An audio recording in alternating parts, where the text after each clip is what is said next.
आज का दिन भूटान के लिए, भूटान के राज परिवार के लिए और विश्व शांति में विश्वास रखने वाले सभी लोगों के लिए बहुत अहम है। सदियों से भारत और भूटान का संबंध बहुत ही गहन, आत्मीय और सांस्कृतिक नाता रहा है और इसलिए इस महत्वपूर्ण अवसर पर शामिल होना भारत का और मेरा कमिटमेंट था।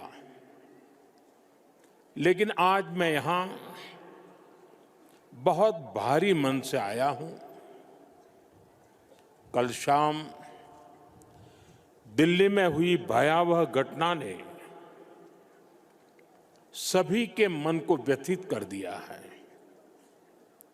मैं पीड़ित परिवारों का दुख समझता हूं। आज पूरा देश उनके साथ खड़ा है। मैं कल रात भर इस घटना की जांच में जुटी सभी एजेंसियों के साथ, सभी महत्वपूर्ण लोगों के साथ संपर्क में था, विचार विमर्श चलता था, जानकारियों के तार जोड़े जा रहे थे। हमारी एजेंसियां इस षड्यंत्र की तह तक जाएगी। इसके पीछे के षड्यंत्रकारियों को बख्शा नहीं जाएगा। All those responsible will be brought to justice.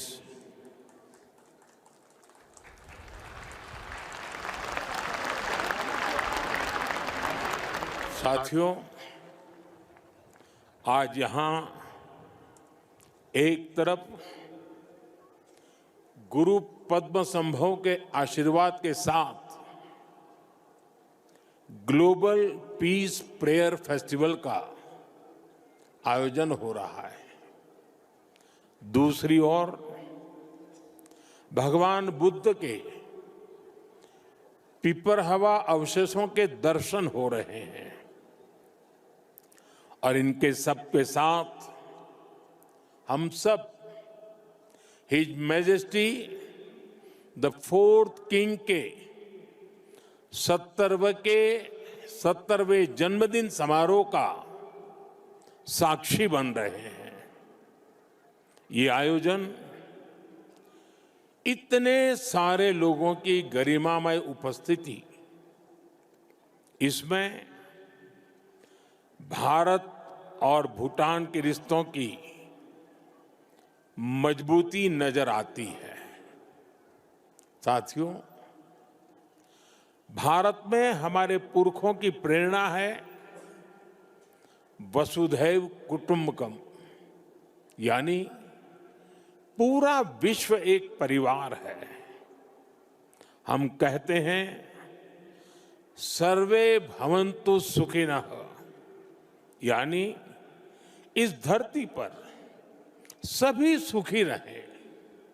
हम कहते हैं द्यो शांति ही, अंतरिक्षम शांति ही, पृथ्वी शांति ही, आपः शांति ही, औषधय शांति ही, अर्थात संपूर्ण ब्रह्मांड, आकाश, अंतरिक्ष, पृथ्वी, जल, औषधियां, वनस्पतियां और सभी जीवित प्राणियों में शांति व्याप्त हो।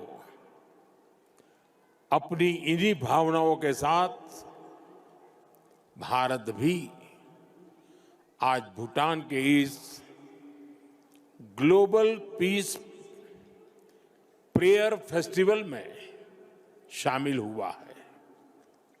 आज दुनिया भर से आए संत एक साथ विश्व शांति की प्रार्थना कर रहे हैं और उसमें 140 करोड़ भारतीयों की प्रार्थनाएं भी शामिल है। वैसे यहां बहुत लोगों को पता नहीं होगा,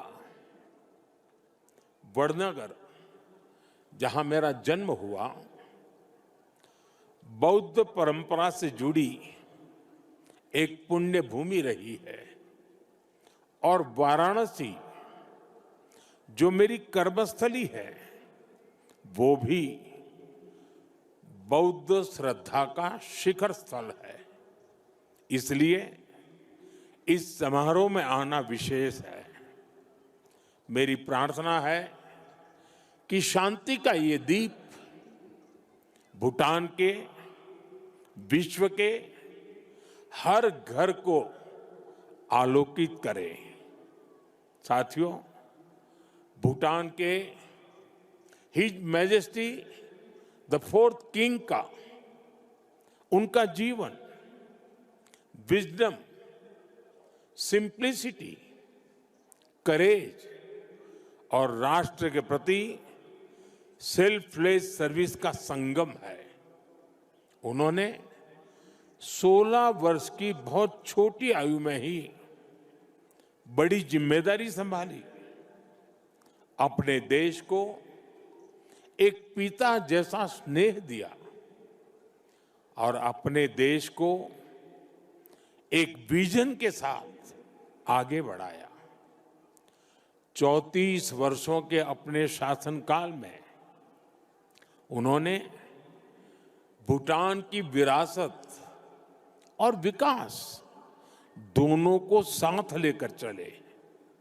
भूटान में लोकतांत्रिक व्यवस्थाओं की स्थापना से लेकर बॉर्डर एरिया में शांति स्थापना कराने तक हिज मैजेस्टी ने एक निर्णायक भूमिका निभाई।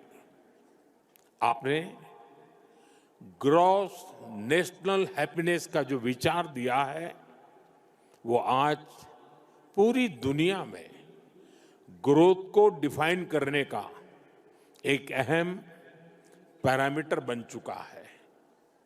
आपने दिखाया है कि नेशन बिल्डिंग केवल जीडीपी से नहीं बल्कि मानवता की भलाई से होती है।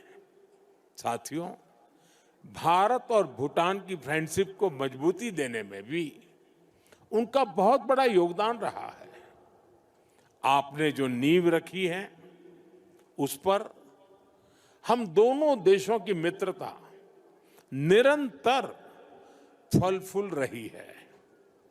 मैं सभी भारतीयों की तरफ से हिज मैजेस्टी को अनेक अनेक शुभकामनाएं देता हूं और उनके बेहतर स्वास्थ्य और दीर्घायु होने की कामना करता हूं। साथियों, भारत और भूटान सिर्फ सीमाओं से नहीं, संस्कृतियों से भी जुड़े हैं। हमारा रिश्ता वैल्यूज का है, इमोशंस का है, पीस का है, प्रोग्रेस का है। 2014 में प्रधानमंत्री पद की शपथ लेने के बाद मुझे अपनी पहली विदेश यात्रा में भूटान आने का अवसर मिला था। मैं आज भी उस यात्रा को याद करता हूं तो मन भावनाओं से भर जाता है। भारत और भूटान के संबंध इतने सशक्त और समृद्ध हैं। हम मुश्किलों में भी साथ थे, हमने चुनौतियों का सामना भी मिलकर किया और आज जब हम प्रोग्रेस की प्रॉस्पेरिटी की तरफ चल पड़े हैं तब भी हमारा साथ और मजबूत हो रहा है। His majesty the king Bhutan को नई ऊंचाई की ओर ले जा रहे हैं। भारत और भूटान के बीच विश्वास और विकास की जो साझेदारी है, वो इस पूरे विजन के लिए बहुत बड़ा मॉडल है। साथियों, आज जब हम दोनों देश तेजी से आगे बढ़ रहे हैं, तो इस ग्रोथ को हमारी एनर्जी पार्टनरशिप और गति दे रही है। भारत भूटान हाइड्रो पावर साझेदारी की नींव भी his majesty the fourth king के नेतृत्व में रखी गई थी। हिज मैजेस्टी फोर्थ किंग और हिज मैजेस्टी फिफ्थ किंग दोनों ने ही भूटान में सस्टेनेबल डेवलपमेंट और एनवायरनमेंट फर्स्ट का विजन आगे बढ़ाया है। आपके इसी विजन की नींव पर आज भूटान विश्व का पहला कार्बन नेगेटिव देश बना है। ये एक असाधारण उपलब्धि है। आज per capita renewable energy generation में भी भूटान विश्व के सर्वोच्च देशों में से एक है।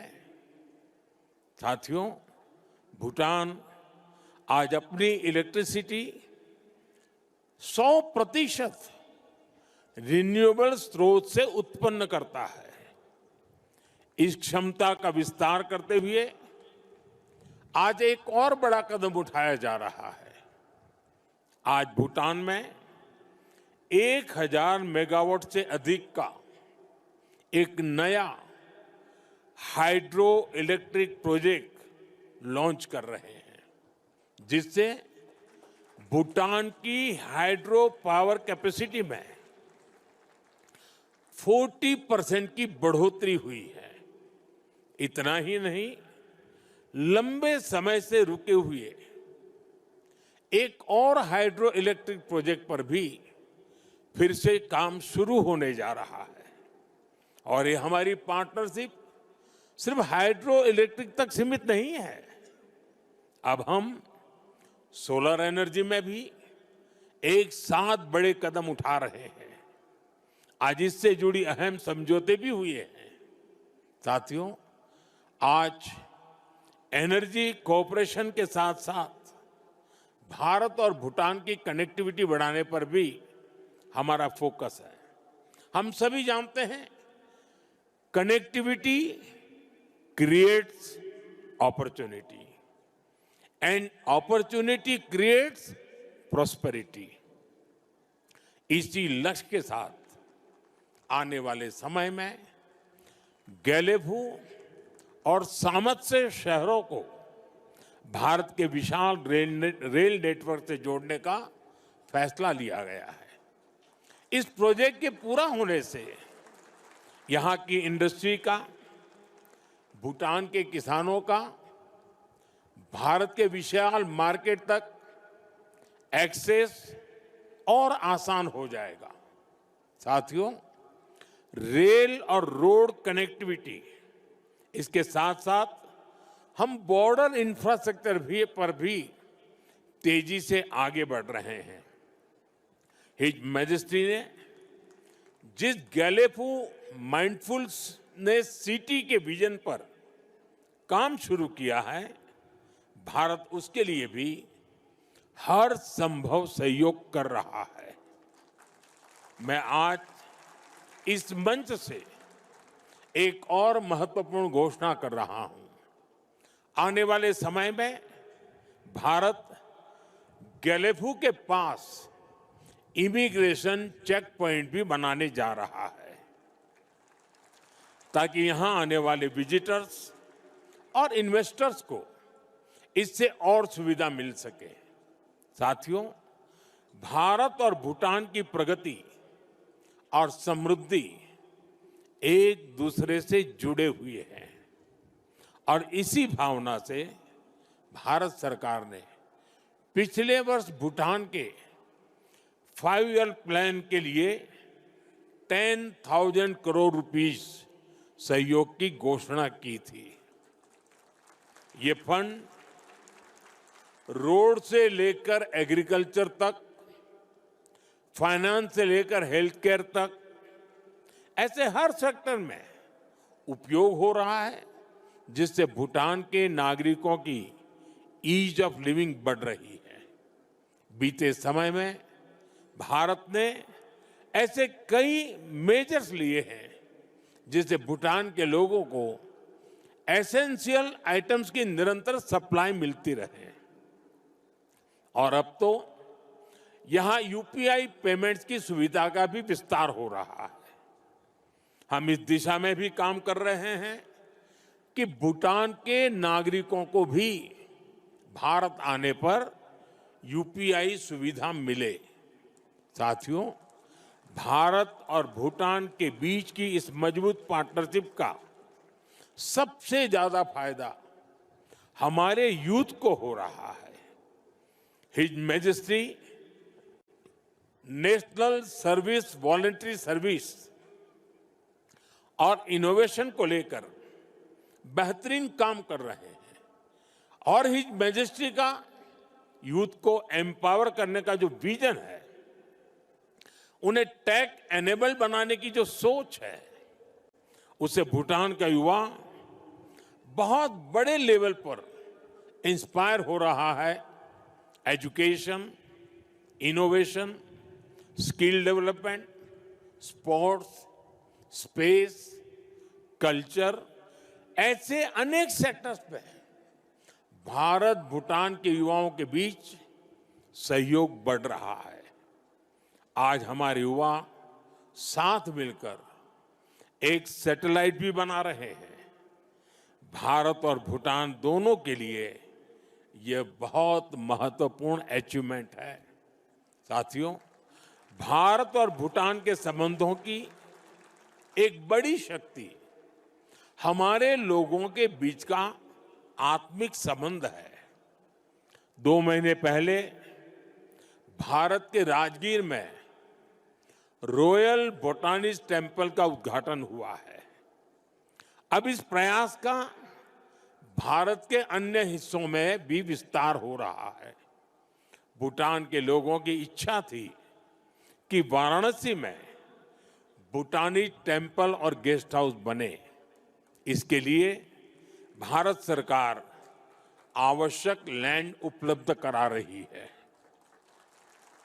इन टेम्पल्स के द्वारा अपने बहुमूल्य और ऐतिहासिक संबंधों को, सांस्कृतिक संबंधों को और सुदृढ़ बना रहे हैं। साथियों, मेरी कामना है भारत और भूटान पीस, प्रॉस्पेरिटी और शेयर्ड प्रोग्रेस के रास्ते पर ऐसे ही चलते रहे। भगवान बुद्ध और गुरु रिनपोछे का आशीर्वाद हम दोनों देशों पर बना रहे। आप सभी का फिर से बहुत बहुत आभार। धन्यवाद।